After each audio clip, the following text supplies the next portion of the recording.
What's happening, everybody? It's Nick Olson, Chupacabra Offroad. For the purpose of this video today, we're going to dive into clutch maintenance for the Speed and adjusting some of the clutching settings so we can optimize the performance. Now, if you guys have been following along with the Speed car, been a lot of questions about power, losing power, and then clutching. So, real quick, right now the car has got about 1,600 miles on it. If you guys have seen some of the content, we've ran it with 35-inch tires. We've ran it in the dunes with our paddle setup, which are comp cut STU Blackbird 32s. Currently, right now, we're running Tensor 33 DSRs, which is our current desert tire. We even ran the stock tires too. So, got to see how the car feels in a lot of different environments with different weight and types of tires. But now that the car has got some more miles on it, I wanted to kind of give you guys first off an update and then what we're doing to it. So, first off with an update, we did burn and break 2 belts in the first 300 miles that we've owned it. So there's been a couple different belts that Speed has offered. When I first got the car, I think it had a Bando belt, and then now they reached out and had Gates design some new belts for them. So after we broke the first 2, we switched to the most updated Speed belt, and knock on wood, the last 1,300 miles we have yet to have an issue. So that was running the tire with the big heavy tires in San Hollow, 100 degrees, flogging the car really hard, no belt issues. That was going to the dunes on 3 separate occasions, even though a couple of those trips got cut short.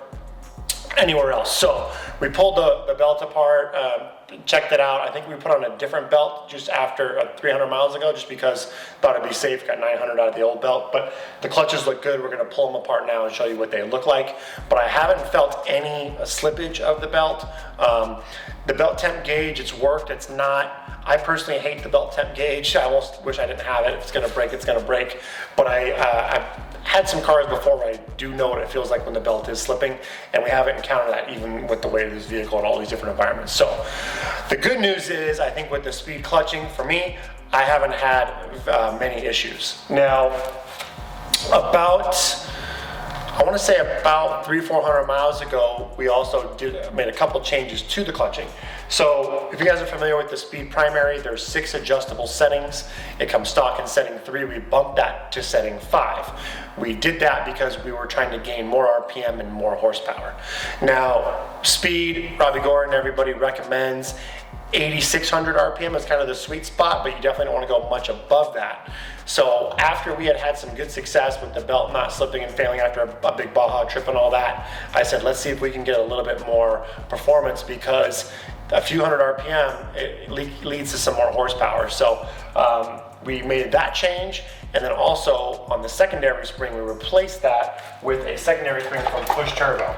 So Ken at Push Turbo is very knowledgeable.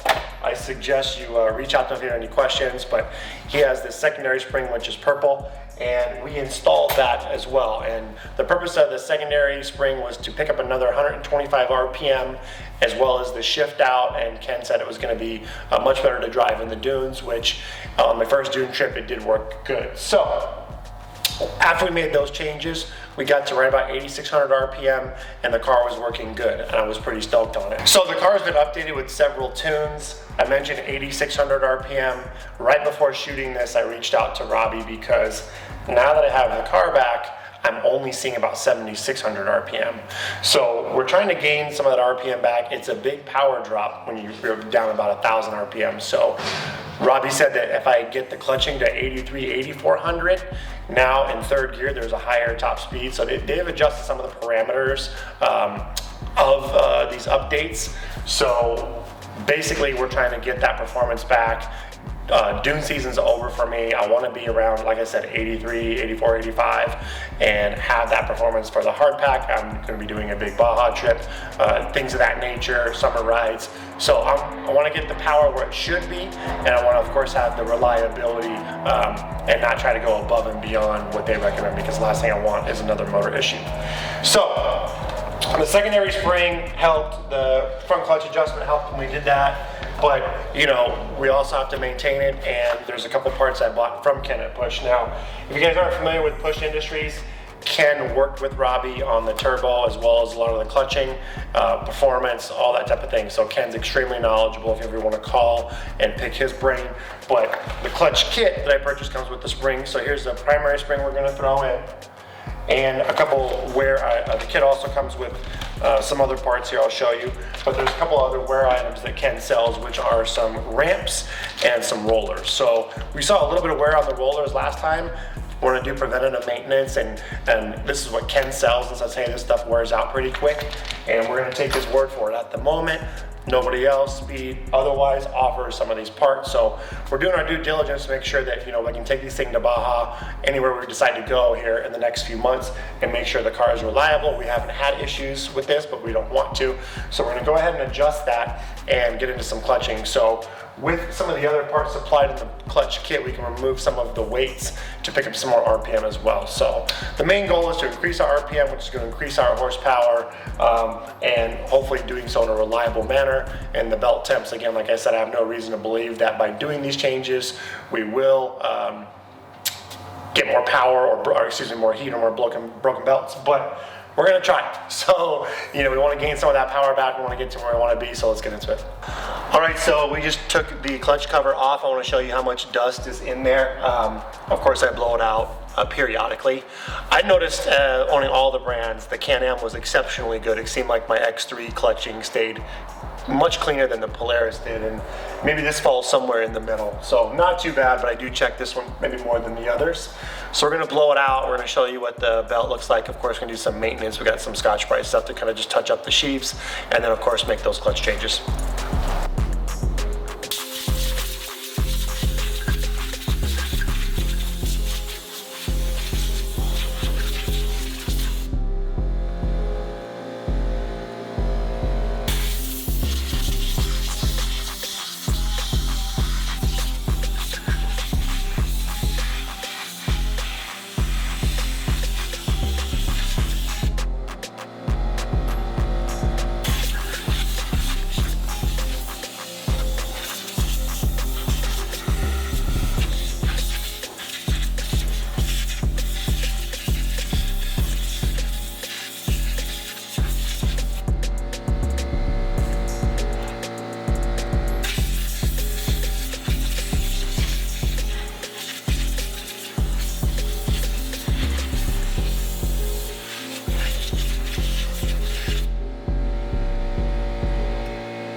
All right, so we're gonna show you how to take the belt off if you haven't seen it yet. This is a little pry bar tool. It comes with the Speed toolkit. I'm sure you can probably find something similar if you don't have the kit, but it's pretty unique. What you're gonna do is you're gonna go ahead and open up the secondary.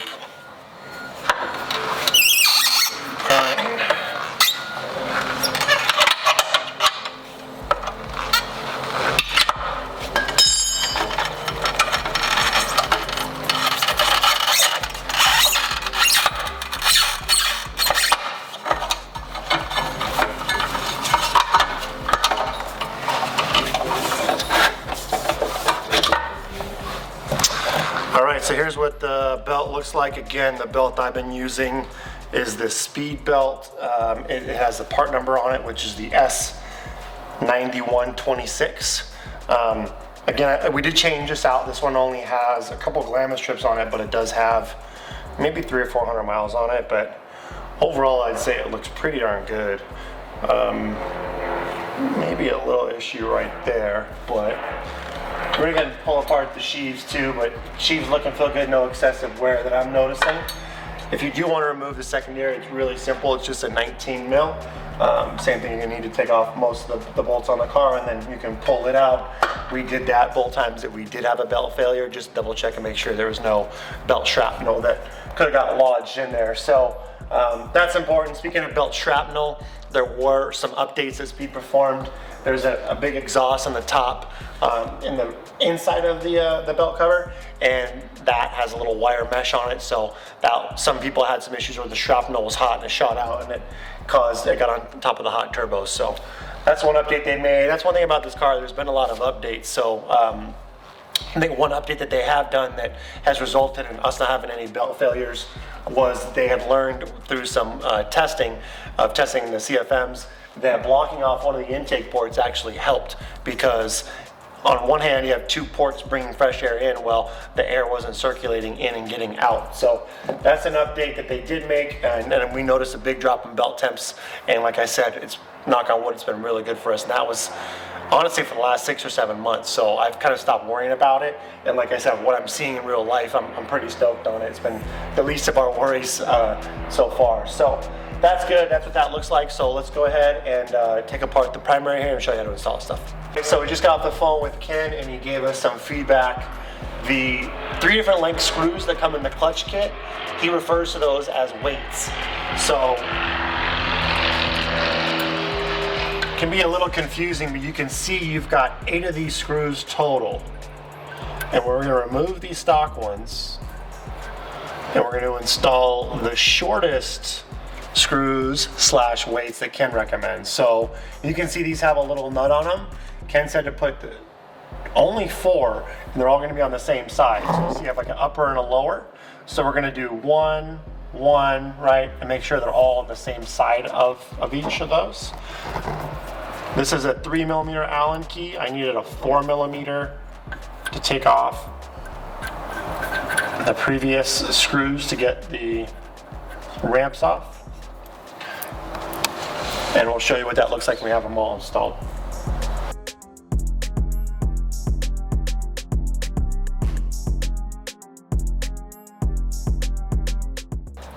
Okay, so we weren't planning on taking the primary off. This is all we needed to do to clean it out and change the weights, but it's always good to just kind of see and touch things and look at things. So I put my finger on this, and this guy is hand tight. So that's a little nerve-wracking. I'm pretty sure that needs to be tightened up. And then another thing I noticed, I'm just kind of touching these rollers. This guy spins pretty good. There's 4 of these. This one spins good. This one spins good. But this 4th one, definitely tight. So I think I'm going to loosen these up and just double check it and make sure, because I'm pretty sure that they should all feel the same. So that's just always good to know. So who knows, that could have caused something catastrophically to come apart. But if you're a speed owner, it's good to check as many things as you possibly can over and over, because we're pioneers and we're all learning together.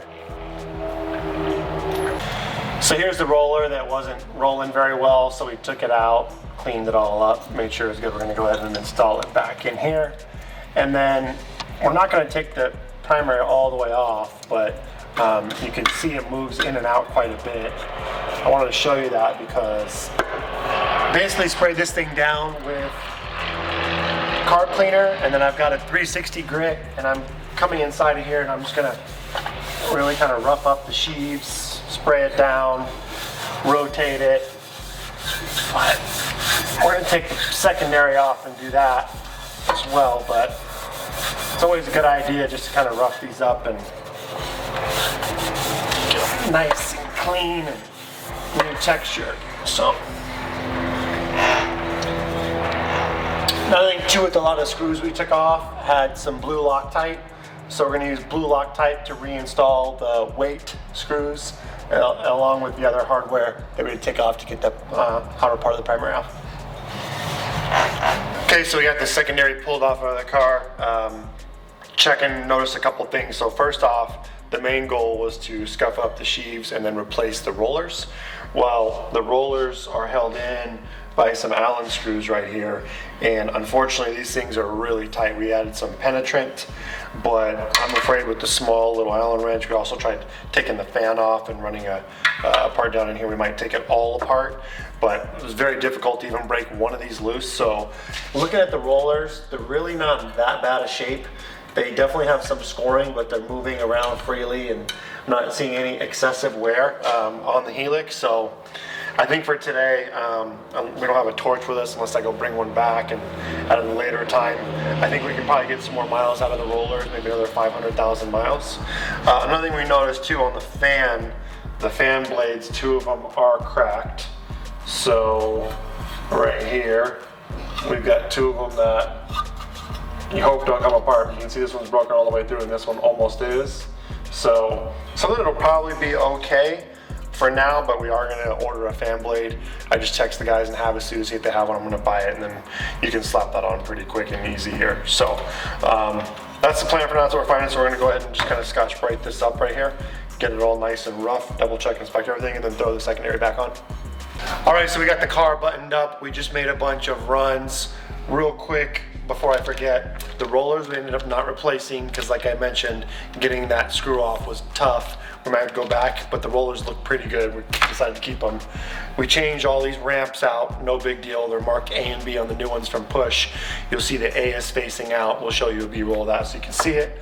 And now, most importantly, of course, we changed out the stock front primary spring for the new one and the weights. So, like I mentioned in Ken's kit from Push, you get 3 different weights. Now, if you want to come in here close, these are the longer, the middle, and the short. These are what came out of the car. So there were 8 weights in the primary with little nuts on them. You can see we use no nuts and we only use 4 shorties. So we'll walk over to the car now, but you can see this is what we had in the car and this is what we put in this. So we took a lot of weight out of the primary. So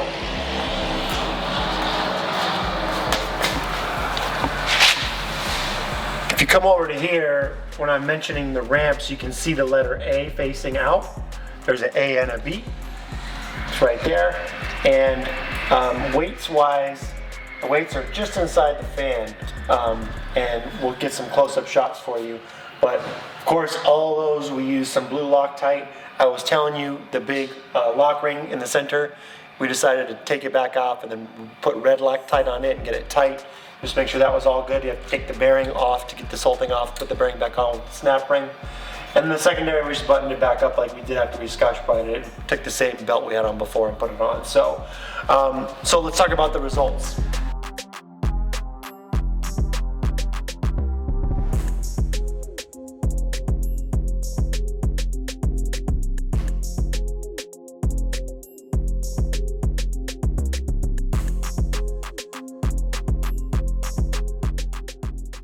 Okay, so let's just put a bow on this and make sure we're crystal clear. With the ramps, that was just something that we installed for preventative maintenance, a wear item that has nothing to do with performance. Performance-wise, we changed out the primary spring. We adjusted the weights, as I mentioned. And then another thing that we did, I want to make sure I clarify it again, there's 6 adjustable settings on the Speed primary.